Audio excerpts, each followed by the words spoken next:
Hi, my beautiful friend. This month of March, we are celebrating and listening to the energy of the card Pegasus, Transcending.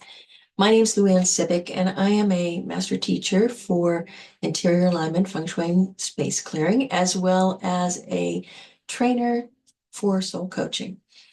And Transcending seems like such a perfect card for this month.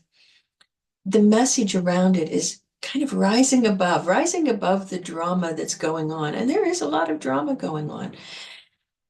And so, what does transcending mean? As well as how can you do it when you're in the thick of it? It's interesting because the year of the snake is one that holds a lot of wonderful energy of going inward and studying more mysticism and magic, as well as healing, as well as creativity. But it also, from ancient times, has held the energy of secrets coming out. And of course, that is what it feels like is happening right now. And it can be troubling. It can be a lot of drama. And so while it's not bad that secrets come to the surface, it also means that how do we navigate? How do we transcend above this bumpy road a bit so it's not affecting our life so much? So there are some things that we do in soul coaching that I think can help. One of the things that we embrace is that when tough things happen in life, there's a saying, we just don't know the whole story, right? I'm sure you can think of things in your life that happened in the past that at the time seemed really, really like a really bad thing. But as time went on, maybe it was a breakup with somebody that you completely in love with, and you were devastated, and you're like, how could that have been a good thing? But as time moves on, maybe you find that person who was really perfect, or maybe you find out things about that other person that you didn't realize at the time. And so you can look back and you can say, oh, yeah, that was a tough time, but I just didn't know the whole story.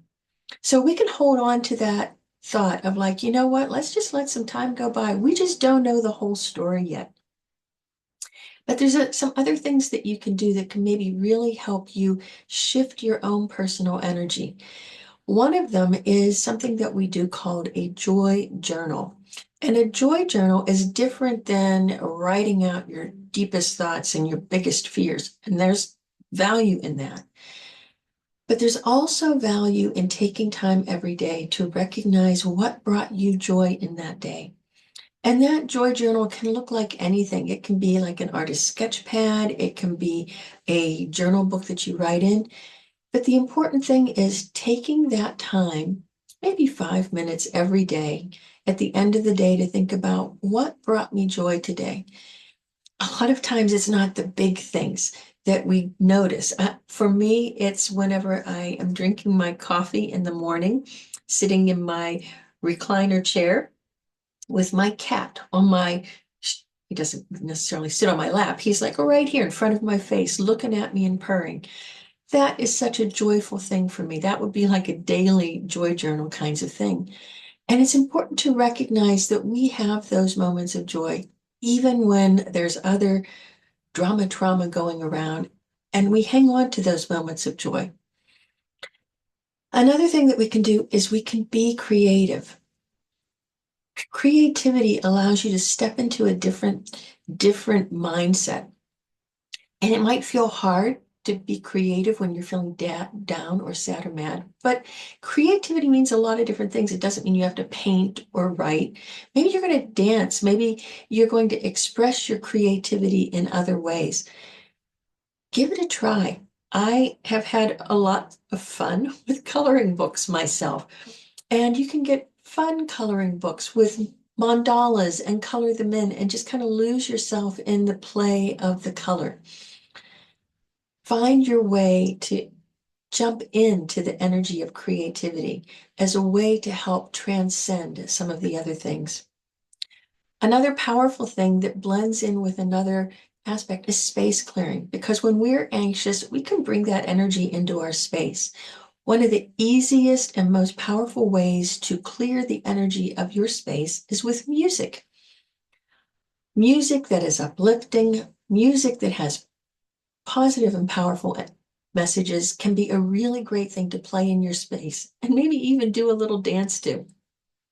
It can be also powerful sometimes, not in terms of space clearing as much, but starting it out with music that allows you to get your mad dance on or your angry dance on.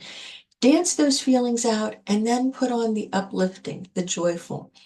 It might not even need to have any words. It could just be beautiful, inspirational, I'll call it new age kind of music to fill your space with positive vibes.